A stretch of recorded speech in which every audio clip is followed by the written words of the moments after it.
welcome back to the Death Wish 2 reboot video. First one I did 9 months ago wasn't the best, it was rushed, and Death Wish 2 is personally the better Death Wish movie out of the 5. Although I would rank it the first, and then the third, and the first one, and then the fourth one. But yeah, let's move on.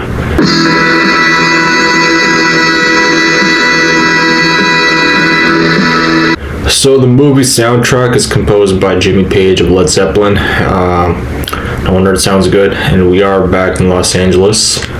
And finally directed by Michael Winner, who directed all the first 3 Death Wish movies, as well as a few movies he's done with Charles Bronson, like The Mechanic or Stone Killer.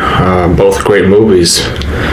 And during that intro, we also learned that the crime rate has gone up a lot in LA, and as we see our hero once again in Los Angeles, much older than the last time we saw him in 1974. Paul Kersey, played by the king of cool himself, Charles Bronson. They don't make him like him anymore, as he talks to his maid Rosario, played by Silvana Gallardo. So Paul is being picked up to go see his daughter, Carol Kersey, at a special hospital by his real-life wife back then, who's actually his girlfriend in the movie, Jerry Nichols, played by Jill Ireland. And here we are at the special hospital, and we see Carol Kersey, this time played by Robin Sherwood, waiting for her dad.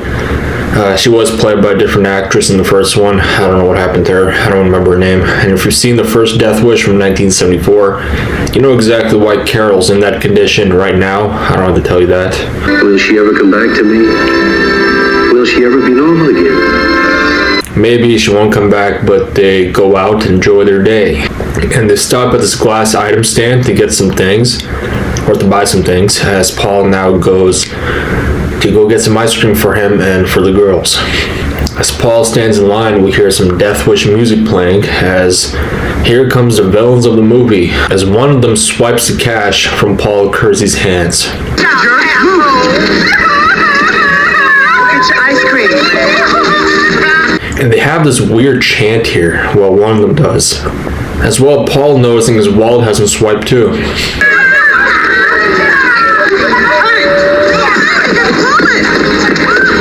I always liked the way he said hey. Pretty funny. But while Jared and Carol are still looking at glass objects, Paul runs after this guy, but he doesn't have his wallet. So he grabs his knife and throws it on the other side of the fence and pretends that he forgot his wallet at home. But Jerry's smart to know that Paul Kersey doesn't forget anything. So now Paul and Carol go for a boat ride, and Jerry leaves for now. Meanwhile, back at home, we see Rosario cleaning, and this picture is there, taken in the future. I mean, Paul and Carol just got on the boat like a few seconds ago. I don't know how that picture's already there. Well, it's a movie, anything can happen. As Rosario is making dinner for Paul and Carol, the same street bums have also arrived outside Paul's house in his van. And as you already know, Paul's wallet was swiped today as well with the cash he had for ice cream. And inside the wallet is his driver's license, as meaning time to invade his house. I mean, that's what punks do, right? Yeah. This is the place. As Rosario is distracted by housework, we see the punks coming up with a plan to get inside the Kersey house. And this guy rings the doorbell, pretends he has it delivered for Paul Kersey. As Morpheus over here, played by Lawrence Fishburne, back when he was way younger, when he used to be part of the Matrix in his younger days, he used to be a punk in a wow, finally woke up much later. Breaking in from different parts of the house, and these guys are already gonna Rosario. Everyone's taking their turn here. Morphe looks so excited after hearing that laugh, even forcing her to give him a blow. As Paul and Carol are back from the boat ride, Carol's hungry, and Paul opens up his house door and sees this.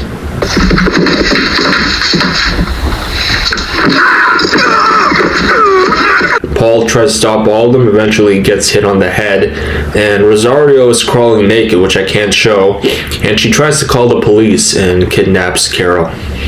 Or the guys kidnap Carol, because she has seen everything and escape in their mystery machine. So Jerry Nichols is a radio talk show host or radio talk show interviewer, and she's interviewing a senator right now about the death penalty. Well, that's relatable to the movie because some people do need it. Okay, so next scene we see the same punks with Carol just watching her head, or just watching her, and this guy just wants to already. And Jerry's back from work since nighttime as Paul wakes up from him being passed out and opens the door. And Paul wakes up after hearing the doorbell, and Jerry sees Rosario's dead body.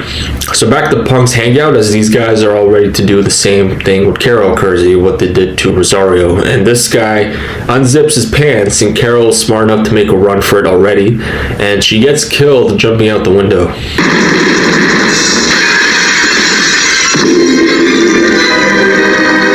So back to the Kersey house, cops are here everywhere, including Lieutenant Frank Bullitt from the movie Bullitt from 1968. Steve McQueen. No, I'm just kidding. Steve McQueen is already dead by the year 1980. But his name is Inspector Mankiewicz, played by Ben Frank. And he mentions that to Paul that something similar happened like this in New York from the 70s. You know, the first Death Wish movie, but Paul still has regrets from then. Even us as viewers do have regrets too that Paul never killed Jeff Goldblum and his buddies from the first movie. Yeah, I know. Would have been a great revenge scene. So Steve McQueen gives Paul the glass cat that was purchased earlier with Jerry, found on the floor. And now Steve McQueen has an update about Carol Kersey and that her body is found. Now Paul and Jerry go to forensics to see if it's really Carol's body, and it is. And Paul is speechless after seeing Carol, leaving Steve McQueen hanging. Okay, the next day Paul and Jerry are at Jerry's apartment, and he's having an early morning drink, and will join Jerry shortly as he plays with the glass cat. And now we're at Carol's funeral as his client is there too, who works at Jerry's office, or Jerry's radio station, who is her employer. Since you already forgot, Paul is an architect as well as now leaving, and she says bye to Jerry for now. And now Paul gets in a limo and some time for himself in nature, mainly chopping firewood with his axe, since he's angry and has a revenge plot in his head. And now back at home, looking at pictures of Carol. Again, no sign of those pictures being taken whatsoever, and that scene happened. And we were there when they were on the boat and places the glass cat in front of it. So back at work, Paul has a job to do, and now gets his colleague to call up for some construction thing, and some guys with the client talking about the building project, which will be shown later on. It also shows him the designs as well as giving the best possible deal for Jerry Nichols' employer. Here comes Jerry again, all excited that Paul is doing her boss a favor, as Paul is now being called, and comes outside to see that Steve McQueen is back to ask him to look at some mugshots, but he refuses since he's going back to his old ways from the first movie.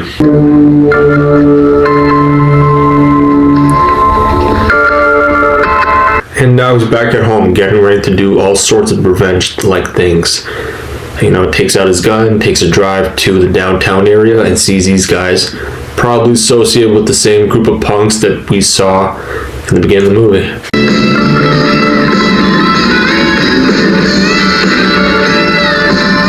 Either they were blocking the entrance for the restaurant, or he just wanted to look at him, and now takes a walk down there and notices a lot of these small break-ins. And stops by the thrift store to buy some revenge clothes, and stops by this public bathroom to change.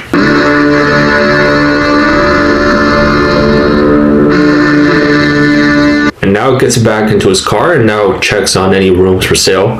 Wow, $50 a month, not bad. And that was pretty expensive for the 80s too.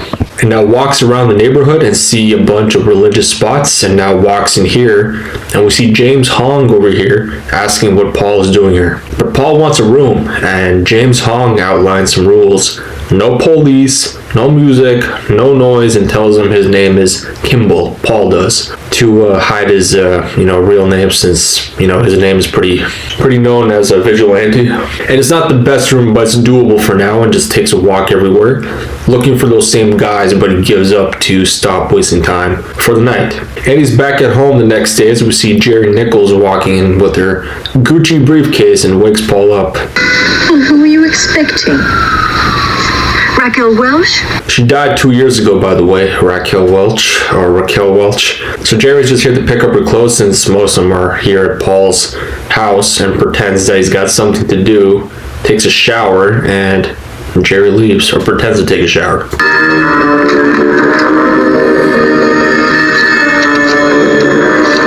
Really like the music here, pretty nice.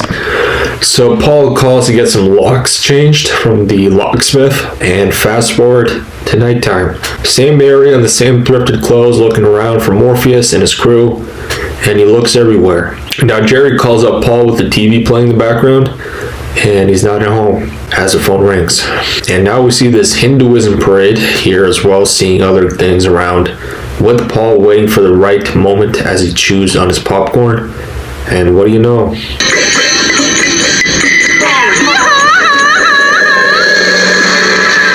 The guy who swiped his cash has been found, and he's with someone else this time, and his name's Stomper, and sees two other guys coming out of the car since they have a deal about something, maybe drugs, and the two walk to them. Paul Kersey follows them to this abandoned hotel, as all of them come inside from the back as Paul follows them in, and there's rats everywhere. And Paul sees him that they're having a drug deal as he hides behind the staircase and kicks this retro Pepsi can by accident, and they heard it.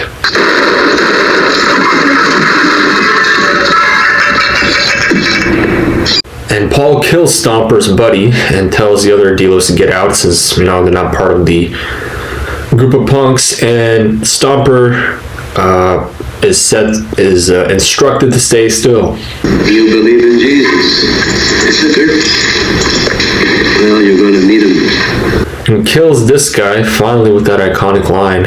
And so back at the room, which you got from James Hong, Paul is back there to put away his stuff for the night, the guns and the thrifted clothes, and heads back home with groceries, with these kids having a party. So he turns on the TV was cornflakes and milk, and now Jerry calls back up, and she notices he hasn't been answering his phone and makes an excuse that the newspaper people keep calling, and now she wants to cook him dinner tomorrow, but he wants that on Friday instead. So he hangs up and sees that the news is on with the headline of the punk he just killed. Now the next night, Paul's driving around LA with Clint Eastwood's Every Which Way You Can But Loose playing in movie theaters. I've never seen it. While he listens to his girlfriend, Jerry Nichols, reporting the local news on the radio. That's it, kiddo. Give them the local news. There was some weird people looking at Paul. Anyway, a few more bangs wouldn't make much difference. Now, here's Jerry Nichols with some news of an experiment in Illinois. Now back to work as he is back at the same room rented by James Hong to look for the rest of the guys, and gets ready as he is now at a video game arcade and see Bob Ross, the painter, playing a hunting video game, and Paul waits for a reason to play vigilante and hears the scream. And runs down to the parking lot and sees a couple getting mugged with her, and three other guys are there, and Paul shoots the punk's buddies and patiently waits for the punk to come out of the van, and the white punk escapes, leaving the one Paul wants himself after he's had his with the hostage's wife, and shoots the punk in the leg after pushing the woman out of the way, and runs after him, and cops are closing in. This part of the movie is already looking the part of LA where Sarah Connor and Kyle Reese were driving through in the Terminator, but that movie doesn't come out for another 2 years. As Paul runs after him inside this factory, he's also looking around as a punk is hiding inside this forklift and throws a bottle to get him distracted. Paul checks to see if it's clear, and he hears a bottle noise behind these wooden boxes.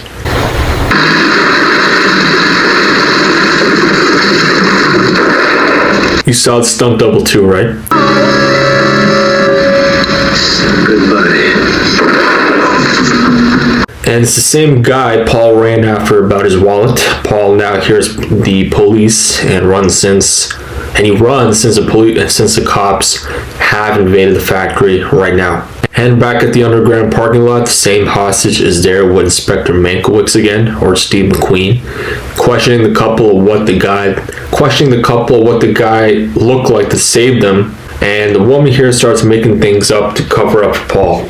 But Steve McQueen is not buying it, and the man tells McQueen that he was a good citizen and threatens him about giving unnecessary press about the police. So he lets him go and into the hospital.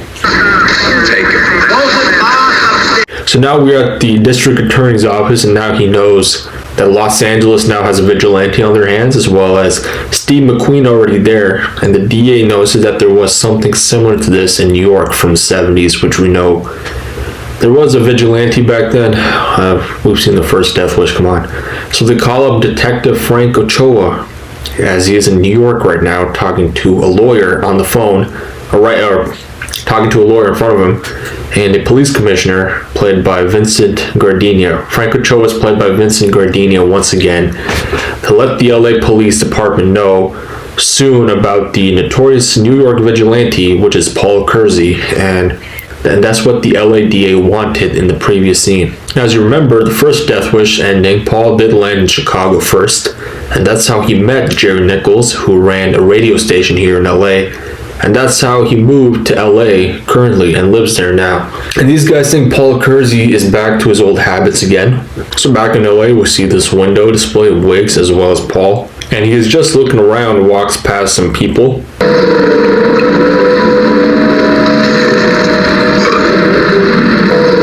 Okay, the next day Frank Ochoa is now in LA and meets with Mike over here at a restaurant, who probably is a cop, after reading newspaper headlines about Paul Kersey's daughter's killing. And back at the LA police station with Steve McQueen there to let him see all the mugging reports, and McQueen has suspicion that Frank Ochoa might be protecting the vigilante, since he knows everything about Paul Kersey and his history from New York. Hey, babe. You're not holding out on me, are you? Hey.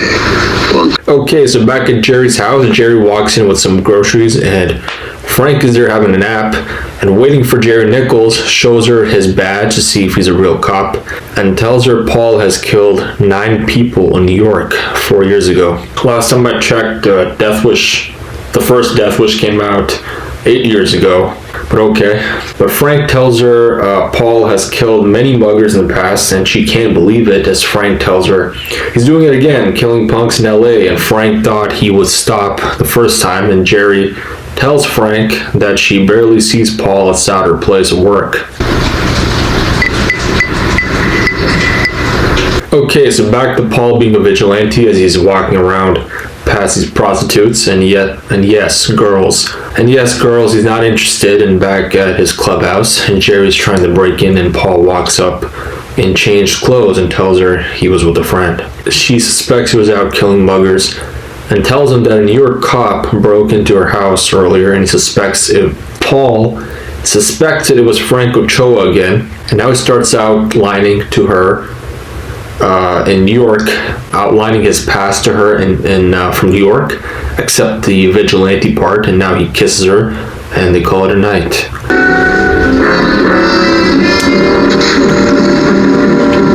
And it was Frank Ochoa who dropped off Jerry Nichols. Makes a lot of sense why he's out there watching. And the next scene, Paul is driving Jerry to work as she can't meet him later, as she has to attend a birthday party. And now Mike, who's actually a newspaper writer, which I forgot to mention, who probably wrote the piece on Carol Kersey's murder, gets a call from Frank and tells him to take his car and to park it outside Paul Kersey's house at night, which he agrees. Paul is back at home the same night. Nice suit, Paul. He does wear nice suits in this movie, Charles Bronson. And as he drinks his milk and he sees Frank Ochoa's car parked outside his house, and he walks out to fuck around with Frank Ochoa, but he doesn't know that's Frank. That's not really Frank's in the car. It's actually the newspaper writer. And Paul walks in his alley, and in the dark shadow, it's actually Frank Ochoa in the other car, and comes out Mike, the newspaper writer. And Frank makes it there. And wonders why Paul is walking through the trees. And now gets out of his car and follows Paul on foot, and he sees he's taking the bus Why would he take the bus when he has a car? Paul has no choice to do this, or he'll prove the police right that he is a vigilante. And Frank gets a ride with the woman to follow the bus and sees that Paul is getting back to James Hong's motel, and Frank spots him changing upstairs. And Paul is ready and just taking his guns, and Frank follows him again to the next bus stop, and now catches a ride with his taxi driver. It isn't moving. When it moves, follow it. And now Paul gets to his destination, which is a big park in LA, and Frank is also there. And as Paul walks past this guy, he sees what he would never expect.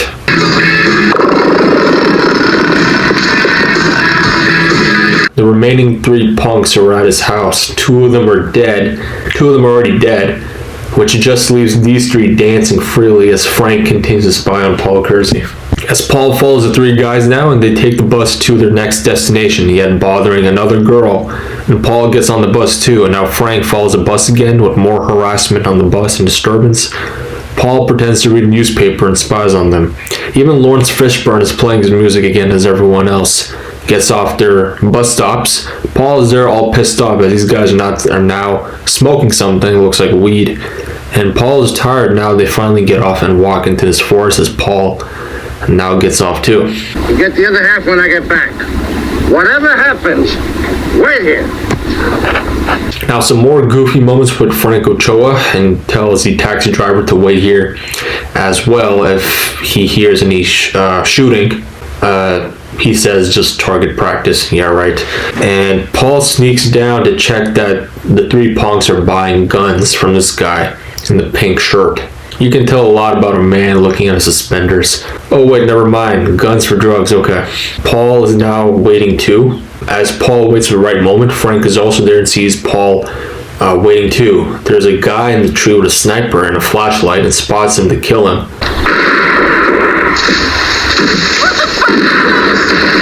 And now a big shootout for the next 5 minutes. And the tall punk kills Frank Ochoa, and the guy with the rainbow suspenders makes a run for it.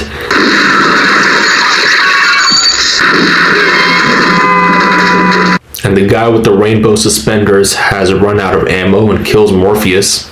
Looks like he's stuck in the Matrix forever now, which only leaves Gigantor running as fast as he can.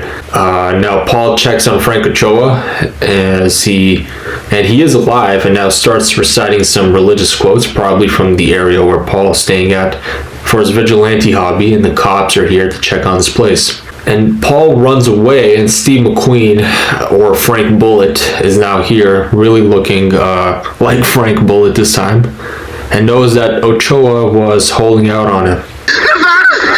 He got away! How's that?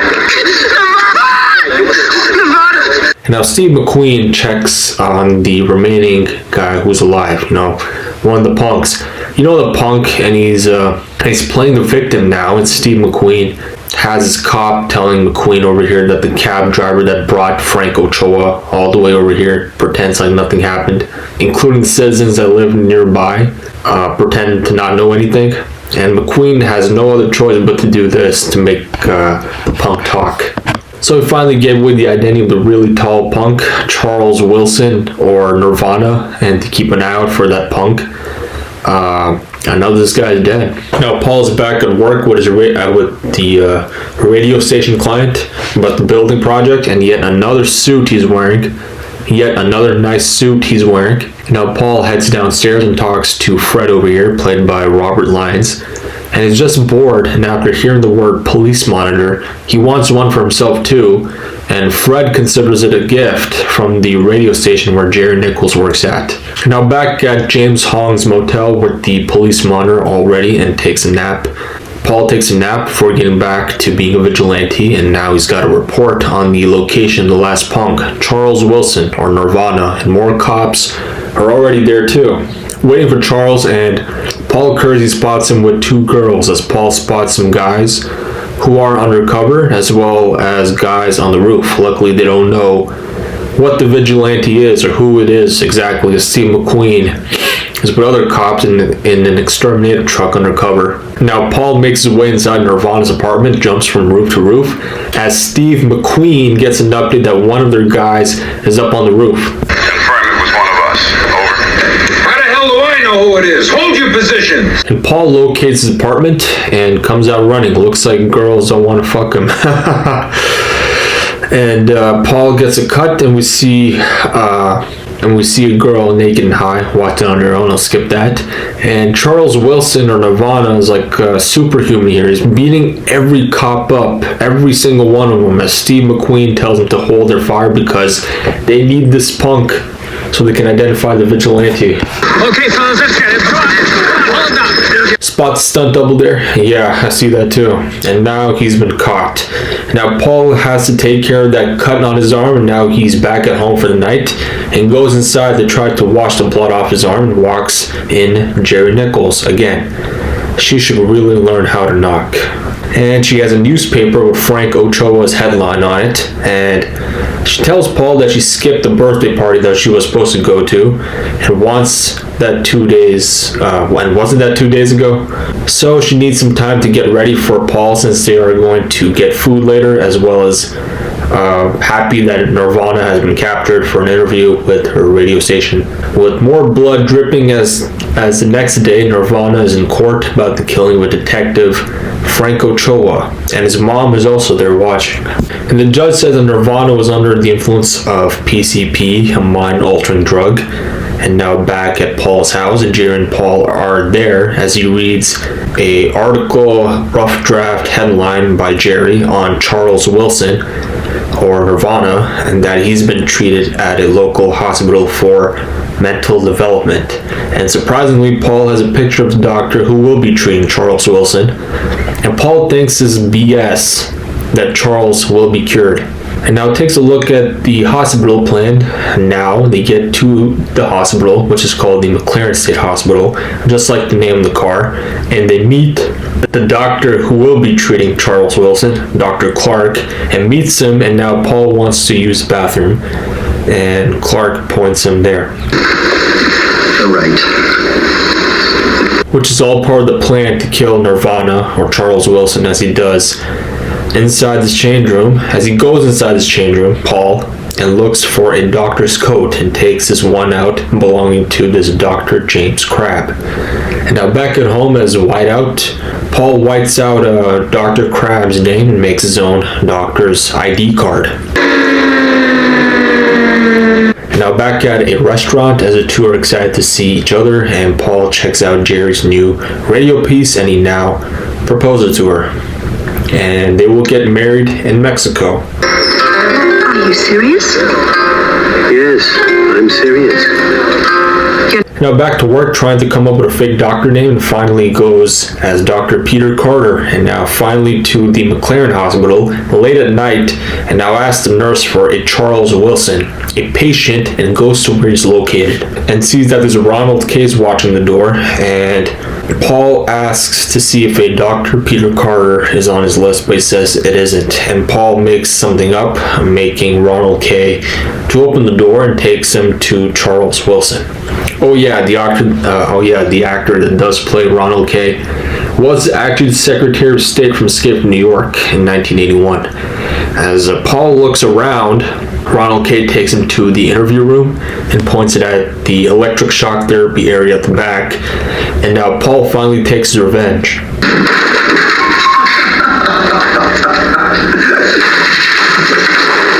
Meanwhile, the comedian Earl Youngman is playing on TV. First time I saw him was in Goodfellas, by the way, as Ronald K. is watching and enjoying his dinner.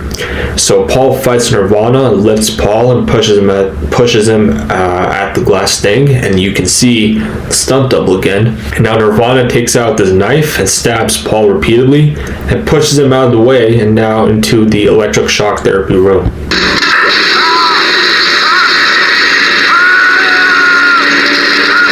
And finally turns it on, and that's the last one. And Ronald K. saw the entire thing, and Paul admits that Nirvana killed his daughter, and Ronald K. knows about that because he read about it in the newspaper.